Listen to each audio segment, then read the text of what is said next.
ଯେତେବେଳେ ମହାବାତ୍ୟା ରାଜନଗର ମହାକାଳପଡ଼ାରେ ହେଇଥିଲା ବିଜୁ ବାବୁ ଆସିକିରି ହେଲିକପ୍ଟରରୁ ରିଲିଫ ପକାଉଥିଲେ। ବର୍ତ୍ତମାନ ପଣ୍ଡା ବାବୁ ଯେ ସାଂସଦ ପ୍ରାର୍ଥୀ ହେଲିକପ୍ଟରରୁ କ'ଣ ପକାଉଛନ୍ତି? ପୁସିଂ କାର୍ଡ ପକାଉଛନ୍ତି। ଆଜ୍ଞା କଥାରେ ଅଛି ରାଜନୀତିରେ ସବୁ ସତ ମିଛ ହୋଇଯାଏ ଆଉ ସବୁ ମିଛ ସତ ହୋଇଯାଏ। ଯିଏ ଯେତେ ମିଛ କହିପାରିଲା ସିଏ ସେତେ ଆଗକୁ ବଢ଼ିପାରିଲା।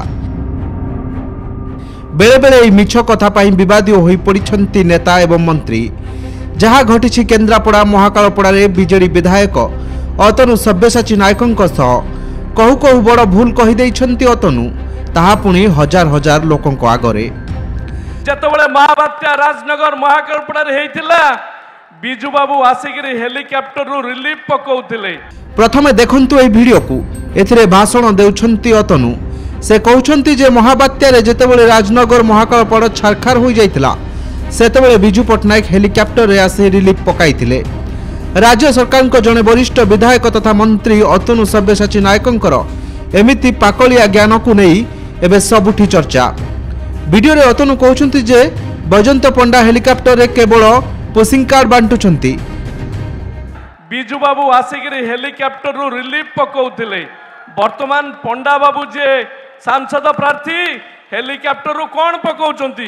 Pushing card पकाउछंती। आज्ञा हेले बिजू पट्टनायक महान थिले। महाबात्या बेले से हेलिकप्टर रे रिलीफ बांटुथिले। खाली एतिकी नुहे बिजू बाबू रिलीफ बांटी लोकंक समस्या मध्य दूर करिथिले। तबे वीडियो एबे सोशल मीडिया रे बेस होउछि भाइराल। यूजर मध्य लेखुछंती मजालिया कमेंट। कारण बिजू बाबू 1997 मसीह रे आरपारी को चली जाइथिले। 1999 महाबात्यारे केमिति पुणी आसी रिलीफ पकाउथिले। तेबे ई भाषण परे कटाक्ष होइछंती अतनु। बीजेपी नेता बैजंत पंडा को टार्गेट करबा को जाई निजे होइछंती लोक हसा। लोके एहा मध्य पचारिलेनी जे 1997 रे केवल महाकालपड़ा आउ राजनगर अंचल रे आउ एक स्पेशल महाबात्या होइथिला कि? सबुठारु बड़ कथा हैला जे लोके भी एही भाषण सुनी ताली रे फटाई दैथिले। देखिबा को गले महाबात्या 1999 मसीह रे होइथिला। सेतेबेले बिजू पट्टनायक जीवित नथिले। हेले किछि न बुझी एमिति कहिछंती अतनु। जेतेबेले महाबात्या राजनगर महाकालपड़ा होइतिला बिजू बाबू आसिक हेलिकप्टर रिलीफ पकाउतिले। वर्तमान पंडा बाबू जे सांसद प्रार्थी हेलिकप्टर कौन पकाउछंती? Pushing card पकाउछंती। आज्ञा निजे पकाउथुबा जाल रे निजे फसी जाइछंती।